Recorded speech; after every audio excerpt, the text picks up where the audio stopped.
लाला की। सब ब्रजवासी गा रहे हैं, आनंद मना रहे हैं, झूम झूम करके, उछल उछल करके उत्सव मना रहे हैं।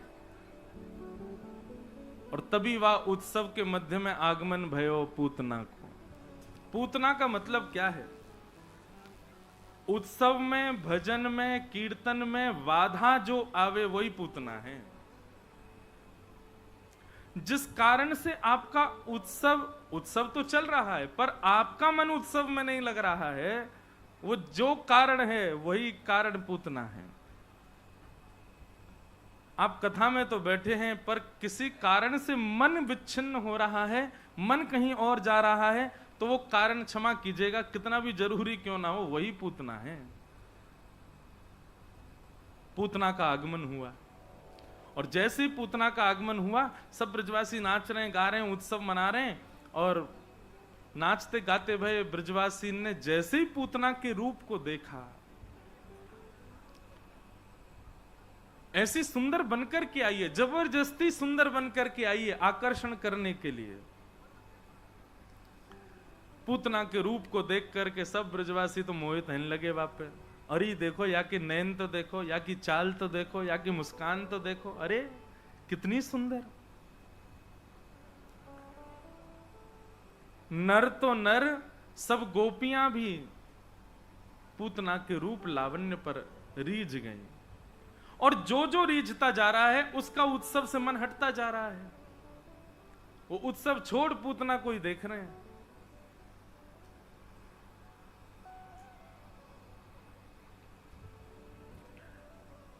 पूतना ने कुछ गोपियों से जाके कहा, अरे बहन ने ज्यों बताए दो ये नंद भवन कितकू है।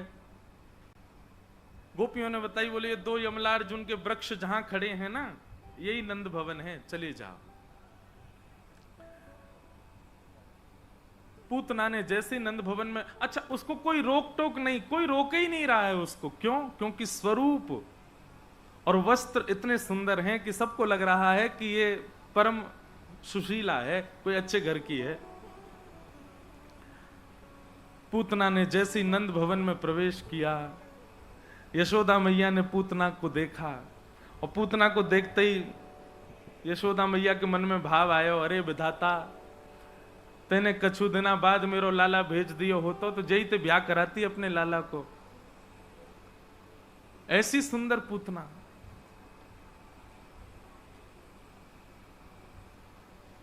पूतना ने जाकर के अपनो परिचय बताया, मैं पास के गांव ते आई हूं, मिश्रा जी की धर्म पत्नी हूं, आपके लाला को दर्शन करवे आई हूं। आदि आदि सब भाव हुए और यशोदा मैया ने बिना विचार किए अपनो लाला पूतना की गोद में दे दियो।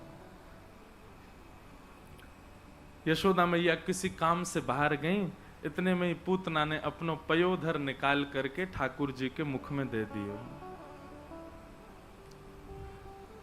अब यहां एक भाव कहते हैं रसिकाचार्य कि ठाकुर जी जैसे ही पूतना की गोद में गए, तो अभी 6 दिन के हैं ठाकुर जी, 6-7 दिन की आयु है, नेत्र तो बंद हैं ही ठाकुर जी के, पर ठाकुर जी ने पूतना की गोद में जाते ही नेत्रन बंद नेत्रन पे हाथ और धर लिए, या कि छाया भी मुंह पे ना पड़ जाए। मैं यही बात सबन को कथा में समझायो करूं भैया।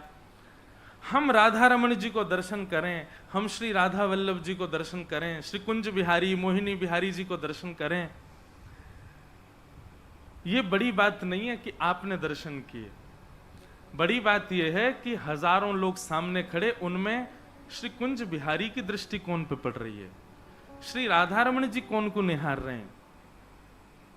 और ये कोई ऐसी मनचली बात नहीं है। श्रीमद् भागवत के एकादश स्कंद में भगवान स्वयं कहते हैं, जहां पर परम भक्तों का वर्णन किया गया, परम भागवतों का वर्णन किया गया 10वें स्कंद में, वहां नवयोगेश्वर संवाद में इस भाव की पूर्ति की गई है। हरे प्रिय, हमारा उद्देश्य भक्त बनना नहीं है, हमारा उद्देश्य वैष्णव तक सीमित रहना नहीं है। पहले भक्त बनना, भक्त से वैष्णव बनना, और वैष्णव के बाद तीसरी पौड़ी क्या है हमारी, हरि प्रिय बनना। हम ठाकुर जी के प्रिय बने। वो तो सबके प्रिय हैं, पर हम उनके प्रिय बने, उनको हम प्रिय लगें। श्री माधवदास जी का चरित्र आता है कि माधवदास जी एक बार जगन्नाथ जी से बोले कि हे महाप्रभु जी, बहुत दिन हो गए मैं ब्रज वृंदावन नहीं गया, तो मैं वृंदावन दर्शन करने जा रहा हूं। तो श्री जगन्नाथ महाप्रभु बोले आप अकेले जाओगे, हमको भी ले चलो साथ में, हमको भी संग ले चलो। तो श्री माधवदास जी बोले जय जय, आप कैसे जाओगे वृंदावन, 6-7 महीना लग जाएंगे पैदल पैदल जावे में, और रास्ता में भोजन प्रसाद, आपको तो 8 बार भोजन चाहिए। नाथ द्वार में श्रीनाथ जी में एक भोग आवे ठाकुर जी को, वाको नाम है श्रम भोग। कहा नाम है? श्रम का मतलब क्या है? मेहनत। ये श्रम भोग काय को आवे? बोले ठाकुर जी सवेरे उठाए गए हैं, उठते ही तो ठाकुर जी का दूध और लड्डू का भोग लगता है, उसके बाद ठाकुर जी का फिर बाल भोग होता है। वो तो उठावे को भोग है, वो और बाल भोग अलग हैं। उठते पट दूध पियो, उठते ही तो ठाकुर जी दूध पी में, फिर लड्डू खामे, वाके बाद फिर बाल भोग करें, और बाल भोग करवे के बाद यशोदा मैया श्रृंगार करे, तो श्रृंगार करते समय भी मिश्री आदि कछु पास ही रखे, लाला खातो रेगो। और फिर श्रृंगार के बाद फिर श्रम भोग आवेगो। श्रम भोग को मतलब क्या है? बोले लाला उठो है, यानी कपड़ा पहनवे के काजे हाथ ऊपर किए, धोती पहनी है, पाम चौड़े किए, मुकुट बंधवायो सिर में, अपनी बेणी गुथवाइए, बेचारो लाला थक गए हो, तो या हमारे थकान को भोग आए हो लाला को। वाह, इतने में ही थक गए। श्रम भोग तो पहली बार मैंने सुनी श्रम भोग, मैंने कि भैया लाला मौज तो तुम्हारी है, श्रम भोग। माधवदास जी बोले इतनी लंबी यात्रा कैसे करोगे ठाकुर जी, आपको तो बेर बेर भोग चाहिए। ठाकुर जी बोले देख माधवदास, मैं तेरे बिना ना रह पाऊंगा, तू मुंह को लेके चल अपने संग। ये हरिप्रिय का लक्षण है। ठाकुर जी कह रहे मैं तेरे बिना ना रह पाऊंगा। माधवदास जी बोले 6-7 महीना की बात है, जय जय आप विराजो, मैं जाऊंगा दर्शन करके आऊंगा, वृंदावन में आ जाऊंगा वापस। ठाकुर जी मना करते रहे और माधवदास जी चले गए। वर्णन आवे कि श्री माधवदास जी को दूसरे दिन ही इतनी जोर की भूख लगी महाराज, जो माधवदास जी 6-6 दिन तक अपनी भोजन पानी को जीत लेते, दूसरे दिन ही भूख के कारण व्याकुल रहने लगे। और महाराज दौड़ करके गांव में गए, गांव में जाके घर में प्रवेश कर गए और मैया से बोले मैया जो बनो हो घर में, कच्छू हो मुंह को ला करके देव पवाओ, बहुत तेज भूख लगी है। मैया ने बैठा करके सुंदर थाली लगा दी, माधवदास जी तुरंत पान लगे। मैया बोली बाबा थोड़ी तो दया करो, तुम्हारे बगल में ऐसा छोटा सा बालक बैठा टुकुर टुकुर तुम्हारी थाली को देख रहा, उसको क्यों नहीं खिला रहे हो? माधवदास जी बोले कोई नहीं है मैया मेरे संग, मैं अकेला हूं। बोले नहीं नहीं, बगल में ऐसे सुंदर सुंदर नेत्र हैं, ऐसे सुंदर हाथ पांव, छोटा सा बालक, मुझे तो तरस आ रहा है, कौन सी मैया ने अपने इतने सुंदर बालक को ऐसे छोड़ दिया बाबा के साथ? अरे बाबा वो बार बार अपने होठ चाट रहे हो, बेचारो भूख लग रही है, उसको खिलाओ ना। माधवदास जी बोले मुझे तो कोई दिख नहीं रहा। कहां है मैया? बोले ये इधर बैठे हैं। बोले सांवले हैं? बोले हाँ। नेत्र कैसे? बोले कमल जैसे नेत्र हैं। और देखो अभी किल किल करके हंस रहे हैं, मैं आपको बता रही हूं, तो 4 दांत दिख रहे हैं उनके। माधवदास जी बोले तभी मैं कहूं मुझे इतनी जोर की भूख क्यों लग रही है। आ गए जगन्नाथ जी, संग चल रहे हैं मेरे, ये अदृश्य रूप से मेरे साथ चल रहे हैं, यही हमारे मुंह को भूख लग रही है। महाराज जी माधवदास जी 2 घंटा नहीं चले, 2 घंटा में ऐसी भूख लगे उनको जोर की कि कहीं भागे फिर कछु पावे, और फिर प्रार्थना करें अरे नेक डट जाओ ठाकुर जी, मुंह को पहुंचन तो दो, इतनी भूख काई को लगवा रहे हो। और आनंद तो तब आए जब श्री माधवदास जी वृंदावन पहुंच गए। वृंदावन पहुंचते ही ऐसी जोर की भूख लगी महाराज, कहीं से चना खरीद करके चना पा लिए और अपने पेट पे हाथ धर के इन्हीं को जगन्नाथ जी बोल रहे थे महाप्रभु जी अब नेक रुक जाइयो, मैं राधा वल्लभ जी, बिहारी जी, शाम सबके दर्शन कर लूं, फिर के बाद कछु प्रसादी मिलेगी पवा दूंगो, अब नेक देर शांत रही हूं। श्री बिहारी जी के दर्शन करवे निधिवन राज में गए, तब श्री निधिवन में विराजते ठाकुर जी। इतने में ही सेवा करते भये हमारे स्वामी जी महाराज बाहर आए, और बाहर आते ही बोले, भैया तुम में थे माधवदास कौन सो है? माधवदास जी बोले, जय जय माधवदास तो मैं हूं, पर आपको मेरा नाम कैसे पता? मैं तो पहली बार आया हूं वृंदावन। बोले, या हमारे नाम याद आ गए हो, क्योंकि हमने थाली धराई है भोग की और बिहारी जी मुंह मोड़ के खड़े हैं। बोले, मुझे भूख ना लग रही, माधवदास ने खूब सारे चना खवा दिए, रूखे चना खवा दिए, मेरा पेट भर गया। माधवदास जी के नेत्र सजल हो गए। इसे कहते हरि प्रिय। हमारा उद्देश्य केवल भक्त वैष्णव तक नहीं है, हमको हरि प्रिय बनना है।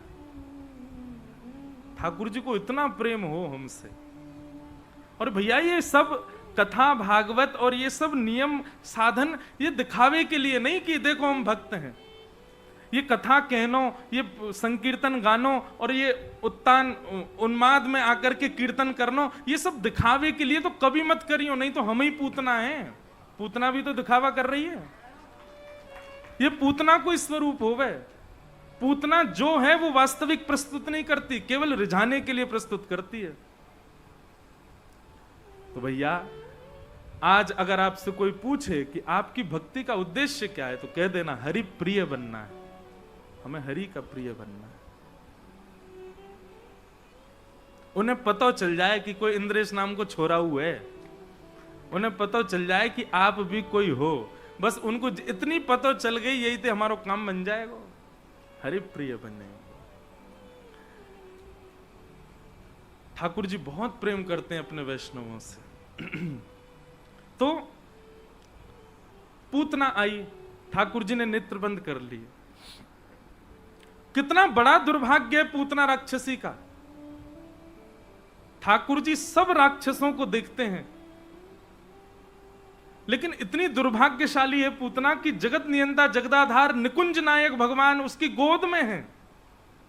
इतना समीप ठाकुर जी के जाने के बाद भी ठाकुर जी उसको निहार नहीं रहे, देख नहीं रहे। क्यों? ठाकुर जी की दृष्टि में न आने का कारण क्या है पूतना का? पहला कारण कि पूतना अपनी वास्तविकता छुपा करके आई है। जो उसका वास्तविक रूप है उसको अदृश्य करके आई है, इसलिए ठाकुर जी उसको नहीं देख रहे। भैया तुम जैसे हो ठाकुर जी ने बनाए हो। हरि जी में जैसो तैसो तेरो, मैं जैसा हूं तेरा हूं भैया। अब वहां में ऊपर से लाग लपेट करवे की कहां आवश्यकता है? ये लाग लपेट करनो तो संसार को रिझावे के काजे हो, ठाकुर जी के काजे नहीं। ठाकुर जी को आप वैसे ही प्रिय हो जैसे ठाकुर जी ने आप बनाए हो, वैसे ही उनके सामने जाओ।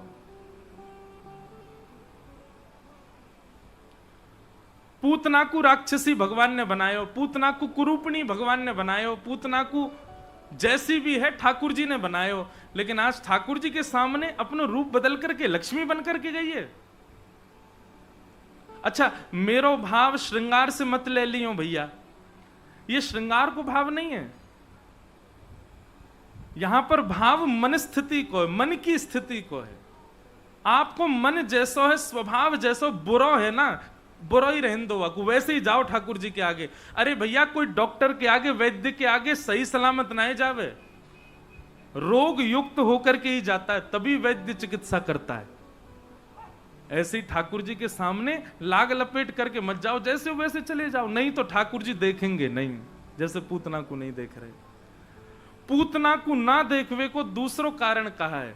ठाकुर जी कह रहे हैं भले ही तू रूप बदल करके आई, भले ही तू कैसी बन करके आई, लेकिन तेने आकर के सबसे बड़ा अपराध का कियो कि तेने आते ही मेरो कीर्तन कर रहे, मेरो आनंद नाम ले रहे, मेरे उत्सव में नाच रहे ब्रजवासी को अपनी ओर आकर्षित कर लियो। या हमारे ठाकुर जी वाकु नहीं देख रहे हैं।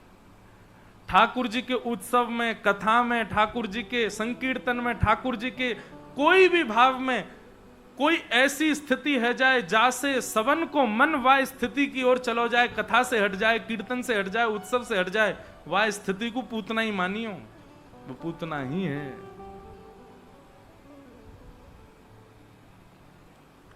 तो पूतना को ना देखने के ये दो कारण हैं।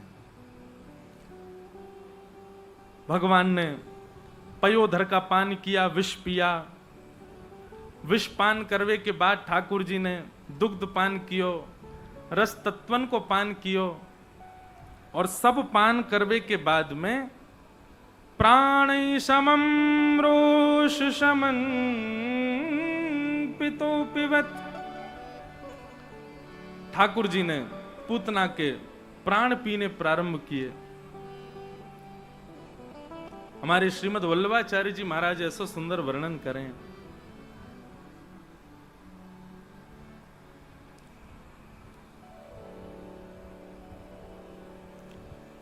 बोलो वृंदावन बिहारी लाल की जय।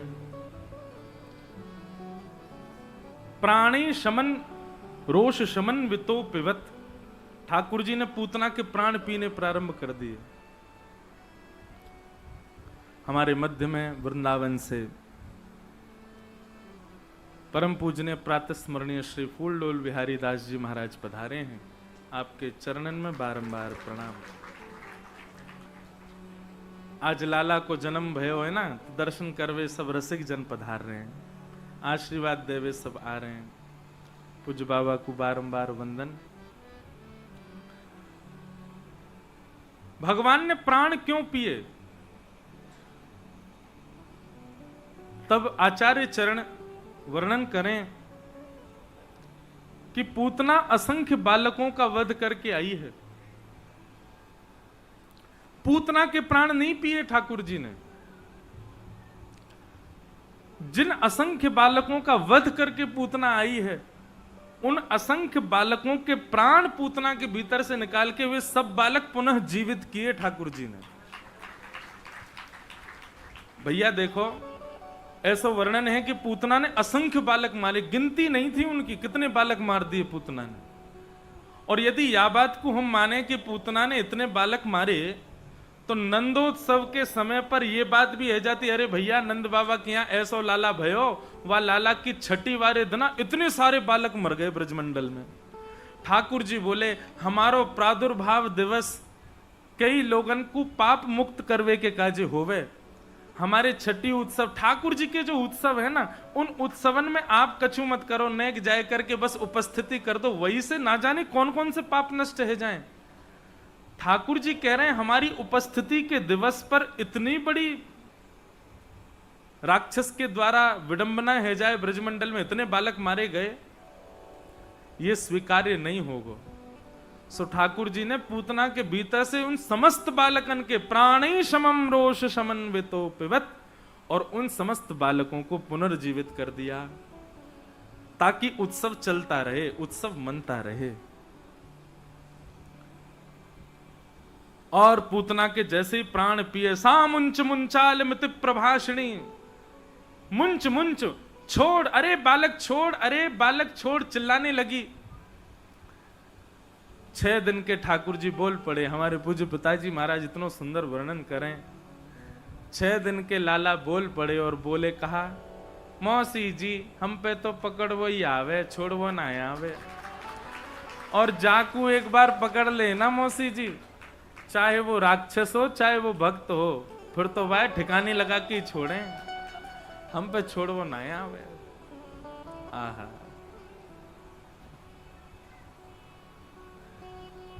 अवगुण चित न धरो हरि जी मोरे, अवगुण चित न धरो। ठाकुर जी आप कभी हमारे अवगुणन पर विचार मत करियो, बस हमको ये, वैसे भाव तो सूरदास जी कह रहे हैं, लेकिन ठाकुर जी निश्चित ही कभी अवगुण पर विचार नहीं करते। और यदि हमारे अंदर कोई अवगुण है भी ना, तो ठाकुर जी समय प्रदान कर रहे हैं कि भैया यह अवगुण को तुम त्याग दो। देखो, अवगुण से ठाकुर जी को कछु बिगड़वे वारो नहीं है। हमारे अवगुण से बिगड़ेगो कौन को? हमारो ही बिगड़ेगो।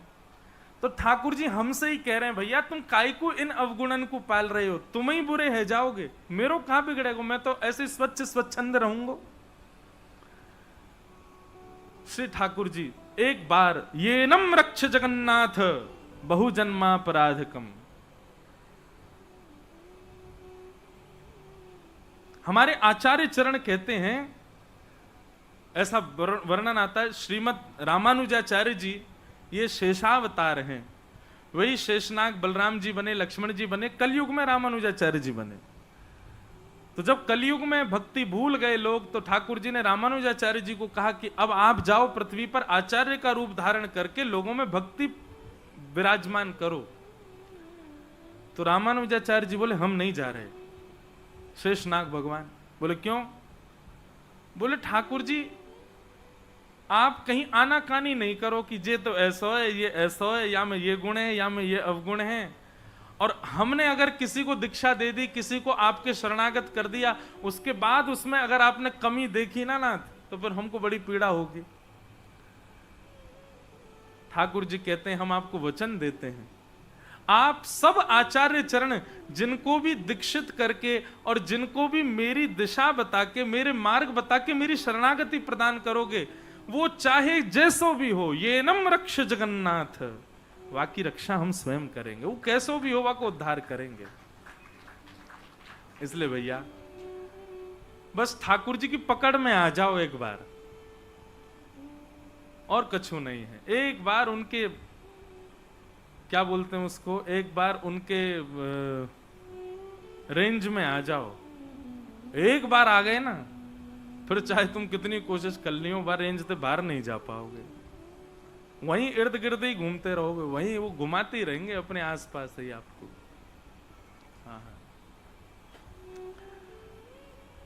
पूतना ने जैसी सुनी 6 दिना को बालक बोल लो, महाराज पूतना के प्राण तो वही सुन के ही निकल गए कि 6 दिना को बालक बोल लो। धड़ाम से उसका विशाल शरीर नंद भवन के पीछे गिरा। ब्रजवासियों को आवाज आई, दौड़ करके गए तो देखी विशाल पूतना पड़ी है और वाके पयोधर के ऊपर नंद नंदन पौड़े भये। नसैनी लेके ऊपर चढ़े, लाला को उतार करके लाए और सबसे पहले लाला को लेकर के सीधे गौशाला गए। गौमूत्रेण स्नापित्वा पुनर्गौरज सार्वकम रक्षाम चक्षुश्च सकृता द्वादशांगेषु नाम भी। भगवान के 12 अंगों पर गौरज लगा करके, गौमूत्र से स्नान करा करके, गौ पुच्छ से झाड़ा लगाया है। सब ब्रजवासी बंधु, ये छोटी छोटी बातन पे तो ठाकुर जी रीझ गए ब्रजवासी पे। हमारे यहाँ के बालक बीमार रह जाए, हम कहा करें? अब तो खैर चलो वैद्य डॉक्टर इतने मही ले जामे, लेकिन यशोदा मैया और सब ब्रजवासी ऐसे सरल सहज, वो कह रही हैं हमारे यहाँ तो सबसे बड़ी वैद्य गैया है, या तो बड़ा वैद्य कौन होगा, यही के पास ले चलो। गौरज ठाकुर जी के 12 अंगों पर लगा के वही की पूंछ से ठाकुर जी को झाड़ो दे रही हैं।